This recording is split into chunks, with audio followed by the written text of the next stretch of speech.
그래서 여러분과 함께 루카가 전한 거룩한 복음입니다.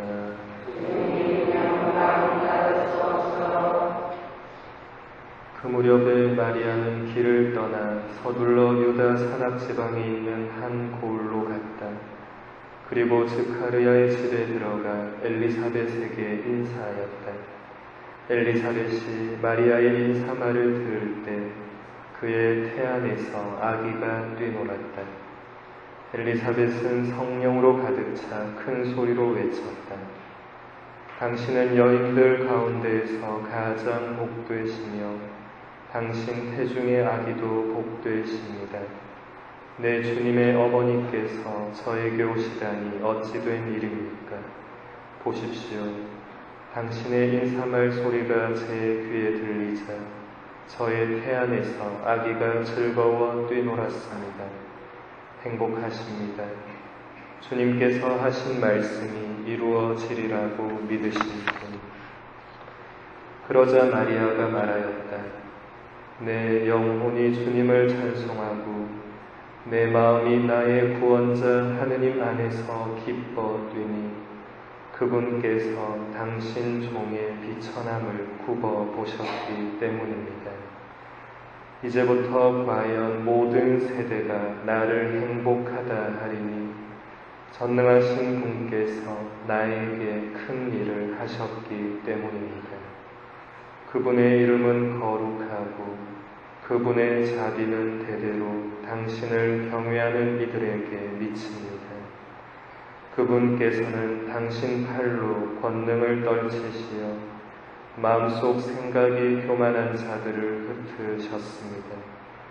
통치자들을 왕좌에서 끌어내리시고 비천한 이들을 들어 높이셨으며 굶주린 이들을 좋은 것으로 배불리시고 부유한 자들을 빈손으로 내치셨습니다.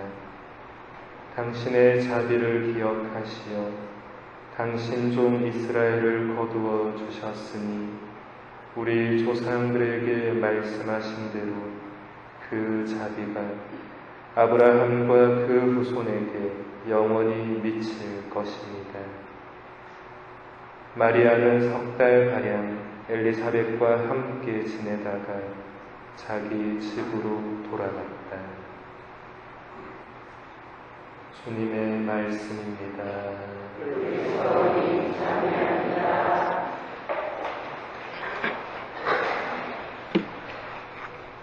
찬미의 주님,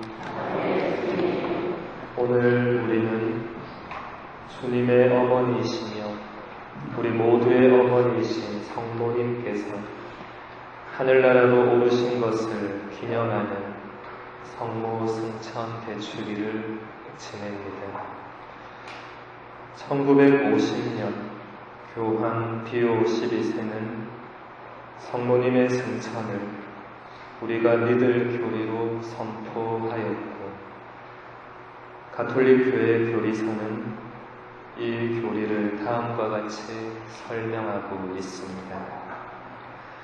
마침내 원죄의 온갖 더러움에 물들지 않으시어 티 없이 깨끗하신 동정녀께서는 지상 생활의 여정을 마치시고 육신과 영혼이 하늘의 영광으로 올림을 받으시고 주님께 천지의 모후로 들어 높여지시어 군주들의 주님이시며 죄와 죽음에 대한 승리자이신 당신 아드님과 더욱 완전히 동화되셨다.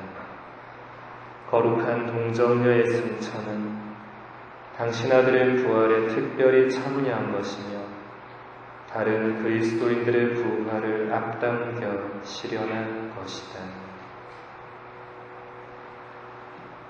우리 교리서는 성모님의 육신과 영혼이 함께 하늘의 영광으로 올림을 받으셨다고 가르칩니다. 하느님의 아드님을 잉태하신 몸이셨기에 처음부터 원죄에 물들지 않는 특별한 은총을 받으신 성모님께서는 생애 마지막에 죽음의 부패를 겪지 않는 특별한 은총까지 더불어 받으시는 것입니다. 성모님이 이런 특별한 은총을 받으신 것은 성모님이 하느님의 외아드님을 잉태하고 낳으신 어머니이시기 때문입니다. 그리고 성모님이 예수님의 어머니가 되실 수 있었던 이유는 하느님께서 하신 말씀을 굳게 믿었기 때문입니다. 하느님께서 가브리엘 천사를 성모님께 보내시며 예수님의 잉태를 예고했을 때 성모님은 주저없이 보십시오. 저는 주님의 종입니다. 말씀하신 대로 저에게 이루어지기를 바랍니다. 라고 대답합니다. 그 후 성모님이 친척 엘리사벳을 방문했을 때 엘리사벳은 큰 소리로 이렇게 외칩니다. 당신은 여인들 가운데에서 가장 복되시며 당신 태중의 아기도 복되십니다. 내 주님의 어머니께서 저에게 오시다니 어찌 된 일입니까? 보십시오. 당신의 인사말 소리가 제 귀에 들리자 저의 태 안에서 아기가 즐거워 뛰놀았습니다. 행복하십니다.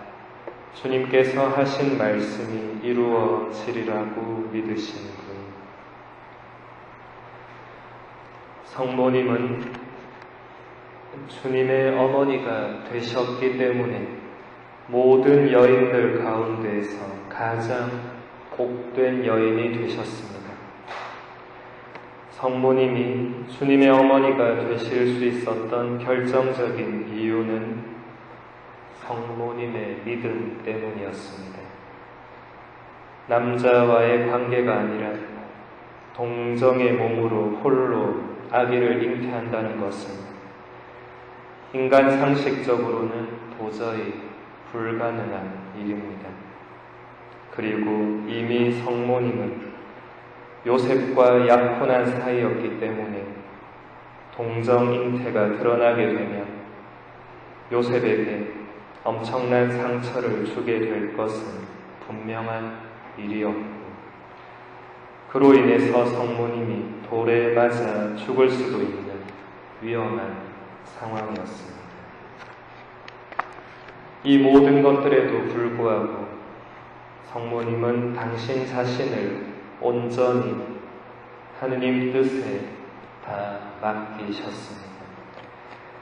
자신은 하느님의 비천한 여종일 뿐이니 하느님께서 자신에게 큰 일을 하시도록 다 내어 맡기신 것입니다. 성모님의 이 놀라운 순명이 인류 역사 안에 구세주께서 들어올 수 있게 하였습니다. 성모님의 이 순명이 없었더라면 하느님께서 외아드님을 아무리 이 세상에 보내고 싶을지라도 보낼 수 없었을 것입니다. 하느님의 뜻에 온전히 순명하기 위해서는 자신을 완전히 버려야 합니다. 하느님의 뜻보다 내 생각이 조금이라도 더 있다면 순명하기는 어렵습니다. 오히려 내 뜻에 하느님이 따라주기를 바라고 그렇게 기도하게 됩니다. 성모님은 이 놀라운 잉태의 순간에 단 한 번도 자신의 뜻을 하느님께 바라지 않았습니다. 아기를 잉태한 후에 겪게 될 그 모든 위험한 상황에서 자신을 구해달라고 청하지도 않았습니다. 오직 하느님 뜻에 모든 것을 온전히 다 맡겨 드리셨기에 가능한 일이었습니다. 이런 성모님이셨기에 아드님이 십자가에 못 박혀 고통스러워하는 상황 속에서도 그 십자가 밑에 꿋꿋이 서 계실 수 있었으며 아드님의 시신을 받아 안을 수 있었습니다.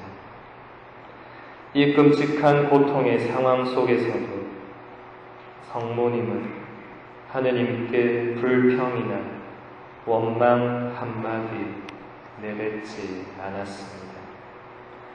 아드님의 죽음까지도 성모님은 온전히 하느님의 뜻으로 받아들이고 묵묵히 순명하셨던 것입니다. 이런 성모님이셨기에 하느님께서는 성모님을 죽음의 부패에 물들지 않도록 육신과 영혼을 그대로 하늘나라로 불러 올리셨습니다. 하느님의 놀라운 구원 계획에 가장 충실한 협력자가 바로 성모님이셨으니 이런 은총을 받으시는 것이 당연하고도 마땅한 일입니다.